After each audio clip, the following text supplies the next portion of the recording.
رب اشرح لي صدري ويسر لي أمري واحلل عقدة من لساني يفقهوا قولي اللهم ثبتنا عند الموت بلا إله إلا الله اللهم اجعلنا من الذين آمنوا وعملوا الصالحات وتواصوا بالحق وتواصوا بالصبر آمين يا رب العالمين۔ آج کے خطبے میں آپ سے صرف ایک آیت کے بارے میں تھوڑی سی باتیں کروں گا۔ غالباً امکان یہ ہے کہ اس آیت کے بارے میں جو تمام دروس ہیں، جو اس میں تمام حکمتیں ہیں، وہ آج کور نہ ہوں، لیکن کچھ ابتدائی باتیں انشاءاللہ آپ کے سامنے رکھوں گا۔ اس کے پیچھے میری نیت یہ ہے جو اللہ تعالیٰ نے جس کا ذکر سورۃ الذاریات میں کیا ہے، فَذَكِّرْ فَإِنَّ الذِّكْرَىٰ تَنفَعُ الْمُؤْمِنِينَ، آپ یاد کراتے رہا کریں، یاد کرانے کا مومنوں کو فائدہ ہوتا ہے۔ اللہ تعالیٰ اس آیت میں کہتے ہیں ادعو الی سبیل ربک، اپنے رب کی راہ کی طرف دعوت دو، اپنے رب کی راہ کی طرف دعوت دو۔ ان میں سے ایک ایک لفظ کی اہمیت ہے۔ پہلی بات، دعوت کے لفظ کو سمجھ لیں۔ جب آپ کسی کو دعوت پر بلاتے ہو، جیسے آپ کسی کو اپنے گھر پہ بلاتے ہو، تو آپ اس کو گھر پہ بلا کے آپ اس کی بےزتی نہیں کر سکتے۔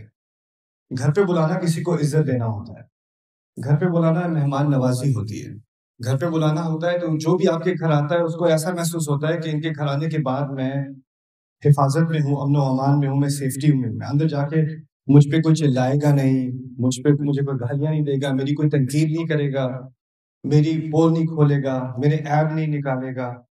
یعنی جب کہا ہے نا پکارو یا بلاؤ، دعوت کا لفظ استعمال کیا ہے، تو بلانے کے لیے کوئی بھی سنے بات، ویسے تو ہم بہت ساری باتیں کرتے ہیں، لیکن ایسی بات کے بارے میں بات کی جا رہی ہے جو انسان سنے اور وہ اس کی طرف آئے، اس کی طرف اس کو آنے کا دل چاہے۔ انفارچونیٹلی ہوتا یہ ہے کہ کبھی کبھی ہم دعوت کے نام پہ ایسی باتیں کرتے ہیں جس سے لوگوں کے دل سخت ہو جاتے ہیں۔ ہم کہتے ہیں اللہ تعالیٰ کی طرف دعوت دے رہے ہیں اور پھر اس کی خامیاں نکالنا، تم یہ نہیں کر رہے، یہ نہیں کر رہے، یہ نہیں کر رہے، جہنم میں جاؤ گے، یہ ہوگا وہ ہوگا، اس کی ایک ہی غلطی نکال کر اس کو بار بار تنقید کرنا اور کہتے ہیں جی ہم دعوت کا کام کر رہے ہیں۔ وہ دعوت نہیں ہے، وہ کچھ اور ہے۔ جس چیز کو اللہ تعالیٰ نے پہلے درجے میں دعوت کہا ہے وہ کیا ہے؟ جس سے انسان کا دل آپ کی طرف مائل ہو۔ ادعو الی سبیل ربک، پہلی بات۔ دوسری بات یہ کہ دعوت کا جو کام ہے اس میں کوئی آپ کے گھر آئے گا بھی کیوں؟ پہلے تو اس کو تھوڑا سا، اگر آپ پہ شک ہے یا آپ سے اس کو ڈر لگا ہوا ہے یا وہ آپ سے بات نہیں کرنا چاہ رہا یا آپ اتنے فرینڈلی معلوم نہیں ہوتے، تو دعوت کا تو سوال ہی پیدا نہیں ہوتا۔ پہلے تو ایسا ہوتا ہے نا کہ کسی سے دوستی ہوتی ہے، کچھ جان پہچان ہوتی ہے، کچھ ان کو پتہ چلتا ہے کہ آپ کو ان کے بارے میں کچھ پتہ چلتا ہے، انہیں آپ کے بارے میں کچھ پتہ چلتا ہے، پھر وہ آپ کو دعوت دیتے ہیں۔ تو اس میں جو تعلقات پیدا کرنے والی بات ہوتی ہے نا، اس کا بھی ذکر موجود ہے دعوت کے اندر، ادعو الی سبیل ربک۔ اس سے مزید آگے ایک اور بات اللہ نے کہی، اپنے رب کے راہ کی طرف، اپنے رب کی راہ کی طرف دعوت دو۔ تو یہاں راہ کا لفظ بہت ضروری ہے۔ دیکھیں، ایک ہوتی ہے راہ اور ایک ہوتی ہے منزل، ان دونوں میں زمین آسمان کا فرق ہے۔ اور قرآن نے اپنے الفاظ، ہمارے مفسرین نے اس کو بہت خوبصورتی سے بیان کیا ہے کہ قرآن اپنے الفاظ تصویر کے ذریعے بیان کرتا ہے۔ یعنی جب اللہ تعالیٰ الفاظ استعمال کر رہے ہوتے ہیں تو اس سے ذہن میں ایک تصویر بنتی ہے، ایک سین بنتا ہے، اور اس سین میں آپ کسی کو دعوت دے رہے ہو بہت محبت سے، بہت دوستی سے، کہ وہ آپ کے ساتھ ایک رستے میں آپ کو جوائن کرے۔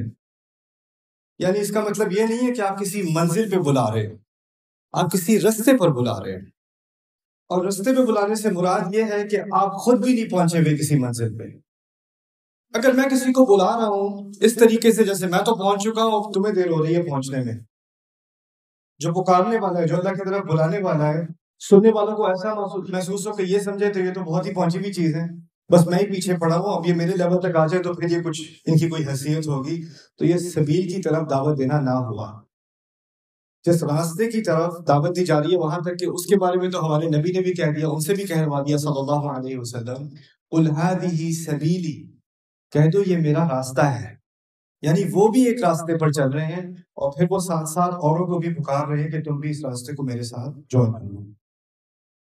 پھر ایک اور اس میں اہم درس اس لفظ کے اندر، راستے کے اندر، راہ کے اندر، وہ کیا ہے کہ جیسے راستے ہوتے ہیں نا، اس پہ کچھ لوگ بہت تیزی سے جا رہے ہوتے ہیں اور کچھ لوگ آہستہ آہستہ جا رہے ہوتے ہیں، کچھ بہت آگے نکل گئے ہوتے ہیں، کچھ بہت پیچھے ہوتے ہیں۔ کچھ ایک ایک قدم ایک قدم آگے لیا تھک گئے، پھر رکے. کچھ میں اسٹیمنا زیادہ ہوتا ہے، وہ چلتے چلے جاتے ہیں. کوئی پیدل جا رہا ہے، کوئی گھوڑے پہ جا رہا ہے، کوئی موٹر سائیکل پہ جا رہا ہے، کوئی ٹرک میں جا رہا ہے، کوئی اکٹھے جا رہے ہیں، کوئی دو جا رہے ہیں.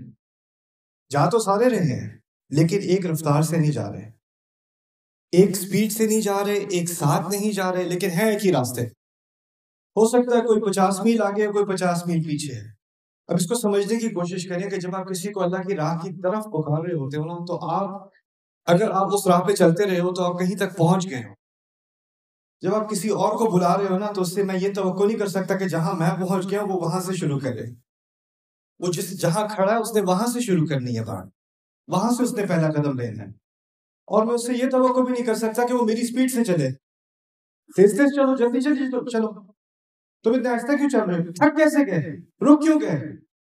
اگر آپ نے راستے کی طرف بلایا ہے اور کسی نے فرض کرنے راستہ ابھی شروع بھی نہیں کیا، سفر اپنا شروع بھی نہیں کیا، بس اس کی تیاری کر رہا ہے یا سفر کے بارے میں سوچ رہا ہے یا سفر کے لیے کچھ سامان پیک کر رہا ہے، کچھ کر رہا ہے، تو اس نے سفر میں کوئی پروگرس ابھی نہیں کی، آپ کو پروگرس نظر بھی نہیں آ رہی، لیکن پھر بھی وہ پروگرس ہے. آپ نے دعوت دی ہے سفر کی، تو اس نے کہا ٹھہر جاؤ میں ذرا کچھ تیاری کر لوں. یہ چیزیں میں آپ کے سامنے اس لیے رکھنا چاہ رہا ہوں کہ آپ کو یہ چیز سمجھ میں آئے کہ جب آپ کسی کو دعوت دیتے ہیں نا، تو آپ کو سمجھنا پڑتا ہے کہ جہاں میں ہوں، میں اس پر یہ پریشر نہیں ڈال سکتا کہ وہ اوور نائٹ ایک ہی دفعہ سنا کے وہ وہاں آ جائے جہاں میں کھڑا ہوں. آپ کو کچھ ٹائم لگا، فرض کریں آپ نے 5 وقت کی نماز پڑھنی شروع کر دی. اب آپ کو بےچینی ہوئی کہ میرا کوئی ماں ہے، اس کو بےچینی ہوئی میرے بچے بھی اب نماز پڑھنی شروع کر دیں. میں اتنا عرصہ غفلت میں رہی ہوں، مجھے خیال نہیں تھا نماز کا، اللہ نے میرے دل میں اس کا اپنا خوف ڈال دیا، اب میں نے نماز پڑھنی شروع کر دی، اب مجھے بے چینی ہے، میرے بچے بھی غفلت میں ہیں. تو وہ روز بچوں کو نماز پڑھو نماز پڑھو نماز پڑھو نماز پڑھو، نماز کیوں نہیں پڑھ رہے؟ خدا کا خوف کرو، پتہ نہیں ہے تمہیں. وہ اب یہاں پہنچ چکی ہے اور وہ چاہتی ہے بچے فوراً وہاں پہ پہنچ جائیں. لیکن بچوں کے ساتھ ہوتا کیا ہے؟ اس کو آپ جتنا کہو گے نماز پڑھو، مصیبت ہے، امی پھر شروع ہو گئی، دوبارہ میرا پیچھے نہیں چھوڑتی. اور پھر ایسی مائیں ہزاروں کی تعداد میں میرے پاس آ چکی ہیں، کہتی ہیں میں اپنے بچوں کو کہتی رہتی ہوں نماز پڑھو، وہ سنتے ہی نہیں ہیں، بلکہ وہ الٹا انوئے ہو جاتے ہیں، چڑ جاتے ہیں، ضد میں آ جاتے ہیں. وہ تو مجھ سے بھاگتے ہیں، وہ سمجھتے ہیں میں جیسے ہی وہ منہ کھولوں گی میں ان کو دوبارہ خطبہ سنانا شروع کر دوں گی تو میری بات ہی نہیں سنتے.